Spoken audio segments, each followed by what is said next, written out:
Okay, well, Vanessa and I are freshman prefects, and at 10 o'clock when they have to be in the rooms with the lights off because they're young and they need their sleep, we had to check them in, which is just like, you know, go into the room, turn the lights on, wake them up again, and tuck them in, ask them how their day is and all that stuff, and talk about boys, homework, boys, sports, boys. Do we have to say anything? There won't be any room. This is the full moon. Wakey, wakey, eggs and bakey. How you doing? How you doing? This is no acceptable. I was gonna try to say it in Spanish, but I don't know what that is tonight. So yeah, what's acceptable? Wait, I don't in Spanish? want these. Why are you putting these on me? That's aceptable. I have to go to sleep. No, I'm checking. We have laundry. With all this like British stuff, Poppins. It'll all be gone. It's laundry day. Sure. Yeah, Well, this is not laundry. This is mess. That. Mine What is that? will all be gone. Is that laundry? It's laundry. Sure. What is that? It's all gonna be gone. That's laundry too. That's a lot of pink. What That's is that? All right. You too. Well, we're the freshman prefects, and we check in all the freshmen to make sure that they're in their rooms, and that's what we're about to go do. And we make sure they're in the rooms, first of all. Then, you know, if they have any problems, they can come talk to us. Good morning. Hello. How's it going? How's it going? How's it going? My dad just got it for me. Oh, really? We're Oh, dude. That's tight. Dude, I like that place. Bored. Alright. Really good shots? Yeah, they were mainly two bounced, two were stopped by a defender that got in my way.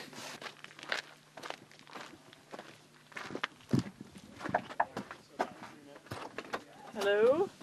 We got 2, 1. Oh, right, he's in Carl's room. Nope. No, Keaton's in Kyle's room. Yep. Okay, got it. Thank you. Good night. Bye.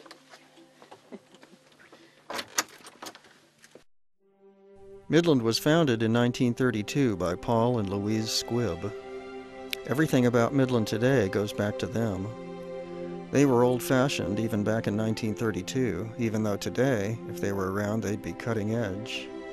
The Squibbs retired in 1954, and one of their early faculty members, Benedict Rich, became headmaster. I was a student when he passed the baton to Carl Munger. These were 3 great men, I can see that now, and that early bloodline lives on in Carl Munger's son, Ben. I grew up at Midland School, and it was like having 80 brothers. After I graduated from Midland in 1979, I went to college, and then came back and taught at Midland for a little bit, and then started working for the Forest Service seasonally, and then actually worked full time for the Forest Service for about 10 years altogether, and in Montana and Idaho and Alaska and California.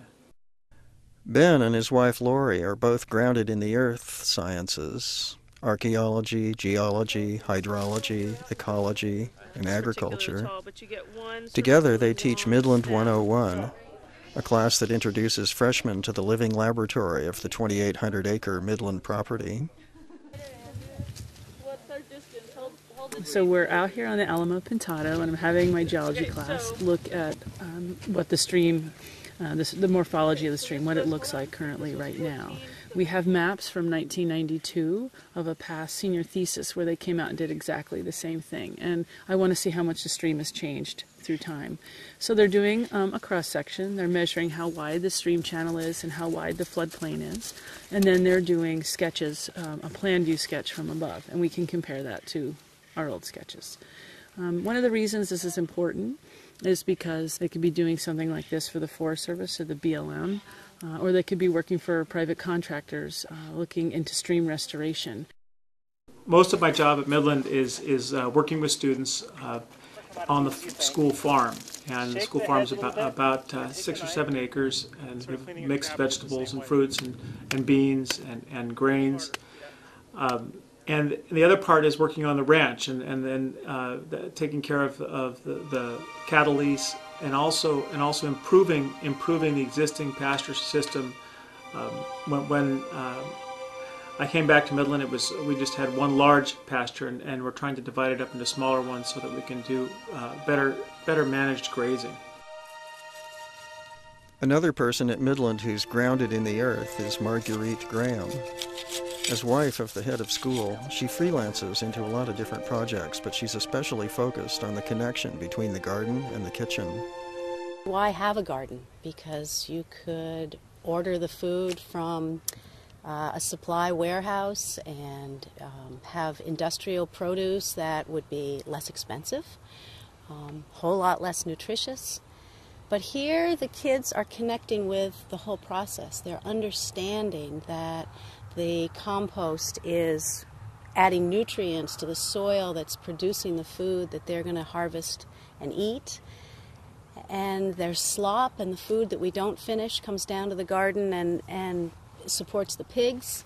So the cycle, the natural cycle of the natural world, it's so important for students and adults to understand if we're going to preserve this world for the next generations. No boarding school would be complete without a system of punishment. Here it's called the lap system, and it's always been a part of Midland all the way back to Paul Squibb. Will assigned his writing class to explain it to you. The point of laps is to discourage the receiver from repeating whatever stupid thing they did that got them laps in the first place. There are 3 types of laps a student can get, and thus 3 separate ways they can work them off: studying, maintaining the campus, or running. Study laps are typically given for academic-related offenses and are completed with 15 minutes and a silent study session for each lap received.